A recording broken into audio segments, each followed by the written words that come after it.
I'm gonna invite Charles Nee, so please applause him. Okay. All right. My name is Charles May. My business idea, I don't know, it's been a couple weeks ago, but it was a smart gun technology kind of thing, and I decided not to pursue that at this time due to the costs and time requirements that I was going to fail. So my second idea is called a Curbside Auto Repair.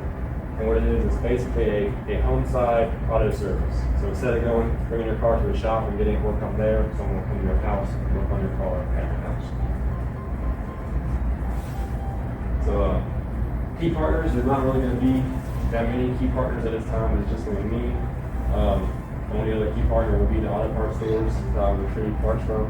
And I'll try to probably partner with them in their tool lines as well. Just because it's easier to go in one place, you don't have to go to a bunch of different places to get new tools and parts. The key activities, basically someone will call us if they have an issue and they don't know what it is, we'll diagnose that issue for them. We'll recommend services and repairs. If they want to pursue those repairs and services, we'll install parts and perform the services. And we'll also perform inspections. Value proposition.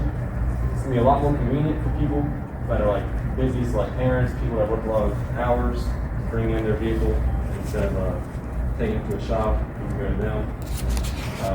If they work odd hours, like during the day, they're not able to get it to the shop when it's open.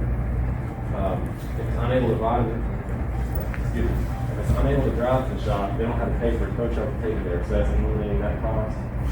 And due to lower overhead, we're not going to have an actual building to work out of. We're working out of a truck or a car. Our prices are going to be a lot lower compared to traditional shops. Customer relationships. Trust is a big thing when it comes to mechanics. You hear a lot of scary stories about mechanics screwing up the car, messing things up, doing things wrong on purpose. So all the work will be guaranteed. We'll work after hours or odd hours to make sure it's done right. If it needs to be fixed, that's going to be completely out of my pocket to fix it.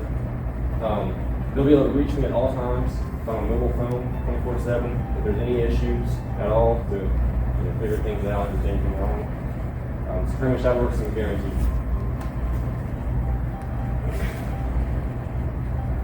So customer segments, we kind of touched on this a minute ago. Busy individuals, parents, introverts. Some people just don't like going to the shop at all. They don't like talking to people, sitting in the waiting room, or they may not have someone to take them to pick up their vehicle when it's done. It has to be there for a long period of time. So all these customer segments we want to try to tap into.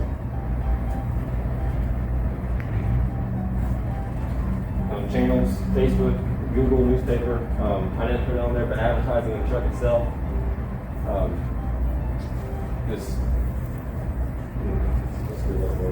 I guess reviews and word of mouth would be a good way to gain revenue. At this time, I'm not really looking to expand it into a real large enterprise, so I'm not looking for great amounts of volume, probably 5 to 6 jobs a week. So I think these channels right now would be a good way to achieve that. Revenue streams, we also touched on this earlier, inspections, preventative maintenance and repairs. Inspections, they're a pain in they're a pain in the butt to go take your car all the way across town just to get an inspection, so I think that would be a big plus. They're generally pretty quick. You can do a lot of them in a day, and very good stream of revenue. Preventative maintenance, oil changes, brake jobs, those are all easy jobs that don't take very long, and but they are problematic to get your vehicle into the shop and make time to do those things, so that would be a good stream of revenue. And repairs, like I said, if your vehicle is unable to make it to the shop, it's going to be a lot more convenient for you to have me come out and work on it, rather than paying for a tow truck and pay $150 before you can even get your vehicle worked on. Cost structure is a very low cost structure, few fixed costs. Phone plan, fuel, parts, those are all variable costs. We're not going to keep any parts on hand except for assorted nuts, bolts, fuses. Pretty much we buy our parts based on the job. So almost zero costs. Tools are startup costs. I don't know how to buy any tools. I've been on an entire shop full of tools. So it's a very, very low cost startup business for me. visit from my campus not included. Any questions? What's the limitation on services that you'll be able to provide? Because I know there's certain equipment that you need that would be harder to transport to and from. That is a good question. Basically, if it is a big job, the only thing that we probably would not be able to do is pull the vehicle off the frame. So replacing an engine or transmission, that is something that we would be able to do. I do have the equipment that's mobile to do that. So pretty much anything besides removing the cab from the frame or a bed from the frame. Anything else? Would you be able to help somebody who got, let's say, were stuck on the side of the road? Or- Yes. So I didn't touch on that, but that would be like a roadside service, like a road truck. If I were to expand into something like that, that would probably be an hourly rate. I didn't touch on that in the revenue streams, but most of these jobs are going to be per job, not per hour.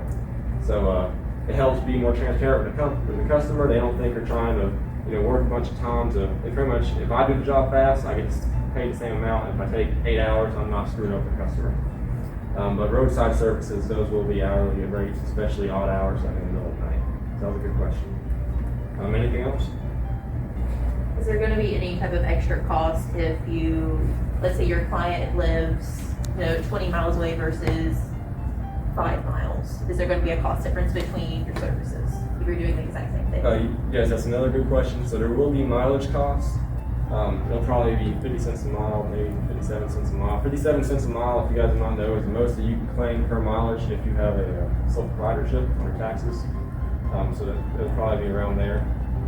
That's another.